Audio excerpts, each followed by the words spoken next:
মুসলিমদের প্রতি সহানুভূতিশীল হন, তাদের ভালোবাসুন, ট্রাম্পকে বললেন আরডেন। নিউজিল্যান্ডে ক্রাইস্টচার্চে হামলার পর সহানুভূতি জানাতে মার্কিন প্রেসিডেন্ট ডোনাল্ড ট্রাম্প ফোন করলে দেশটির প্রধানমন্ত্রী জাসিন্দা আরডেন এই মন্তব্য করেন। Express NTV.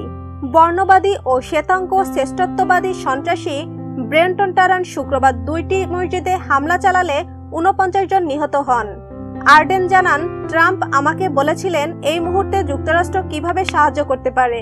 আমার বার্তা হচ্ছে মুসলিম সম্প্রদায়ের প্রতি ভালোবাসা ও সহানুভূতি। সাংবাদিকরা প্রশ্ন করেন, ট্রাম্প এই বার্তা গ্রহণ করেছেন কিনা। আরডেন বলেন, তিনি বিষয়টি বুঝতে পেরেছেন এবং একমত হয়েছেন। আরডেন আরও জানান, তদন্ত কমিটিকে সব ধরনের কণ্টরপন্থা সম্পর্কে নজরদারির নির্দেশ দেওয়া হয়েছে। সেই সঙ্গে এই সন্ত্রাসী হামলায় যারা নিহত হয়েছেন তাদের স্বধর্মীয় প্রক্রিয়া অনুযায়ী দেশে হস্তান্তরে পুলিশকে সহায়তার নির্দেশ দেওয়া হয়েছে।